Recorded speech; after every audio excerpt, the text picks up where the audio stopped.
No, this cannot be happening.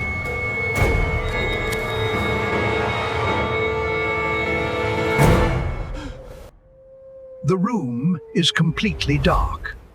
Click, click, click. The sound of a cheap plastic light switch echoes through the house. Nothing happens. David stands frozen in the middle of his living room, pressing the switch harder each time. His breath hangs in the air like smoke. Inside his own home, the temperature has fallen below freezing. He turns toward the fireplace. There are no logs left. Only a small wooden box filled with brightly colored building blocks. His daughter's toys. Quietly, he empties the box onto the floor. He raises a hammer. Crack! The tiny wooden pieces disappear into the fire. Across the room, an electronic heart monitor sits beside his elderly father. The screen is black. The battery died 2 hours ago. At that exact moment, miles away, an engineer is staring at a glowing red number on a computer screen. 59.91. He is sweating. Every engineer in the room knew exactly what that number meant. Almost nobody outside that room did. David didn't know it yet. But the machine keeping him alive was already dying. To understand why, we have to go backward. 50 years ago, America was building its electrical infrastructure. Most of the continental United States became part of massive interconnected grids, creating a shared safety net. Texas chose a different path. They physically cut themselves off. They built an electrical island. Why? To avoid federal regulation. They wanted a completely free market. They wanted to make electricity as cheap and as profitable as humanly possible. In boardroom meetings, executives celebrated. They were building the most efficient energy market on Earth. While the executives were celebrating cheaper electricity, David was 8 years old. 10 years later, David bought his first house in Austin. By then, America had fallen in love with a dangerous idea. Efficiency. Warehouses became smaller. Expensive redundancies were cut. Backup capacity became harder to justify. On every quarterly report, the numbers looked better, until one winter night, they didn't. 30 years after the first deregulation vote, David was feeding toys into a fireplace. The temperature in Texas had dropped far below historical averages. Millions of people turned on their electric heaters at the exact same moment. The grid demanded power, but the power plants were suffocating. The vast majority of Texas electricity is generated by burning natural gas. As the cold descended, the water vapor inside the exposed steel pipes froze solid.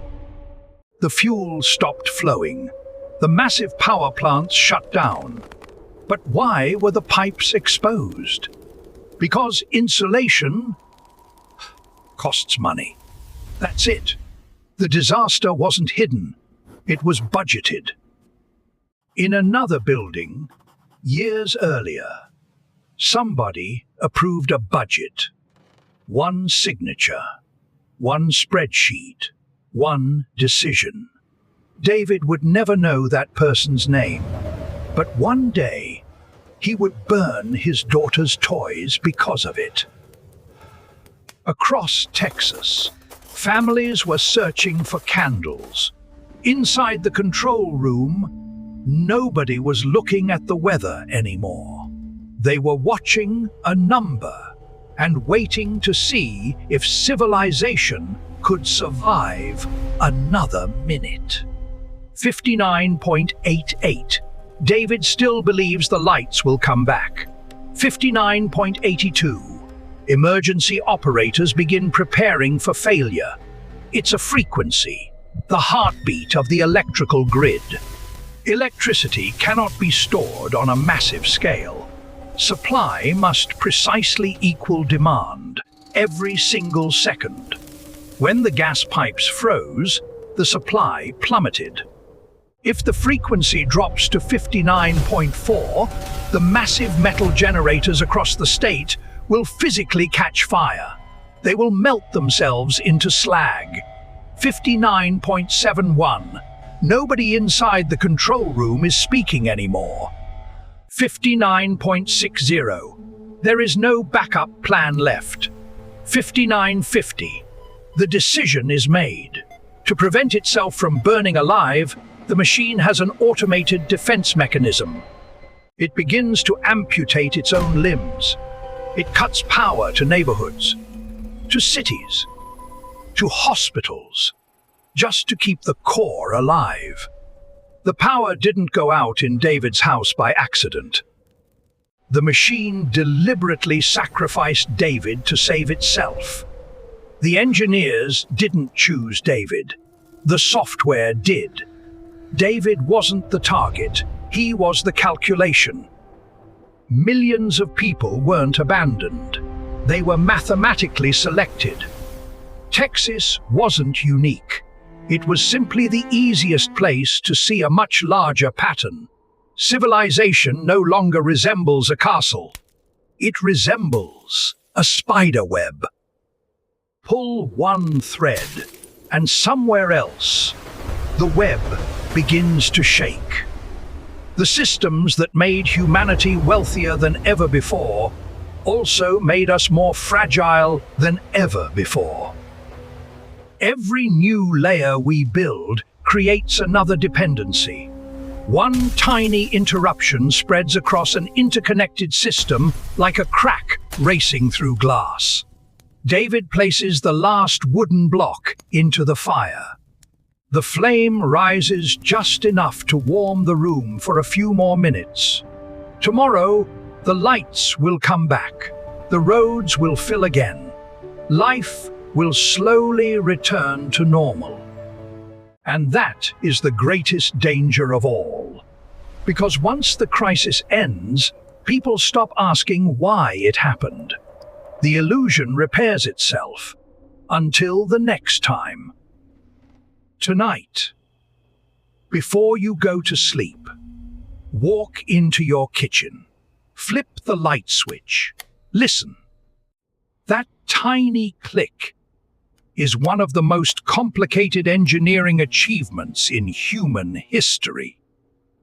It only sounds ordinary because it has never failed you. One day, somewhere, it will.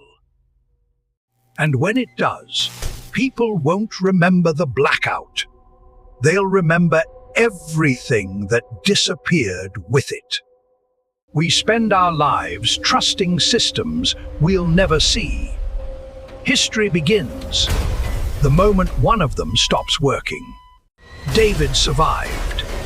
Millions did.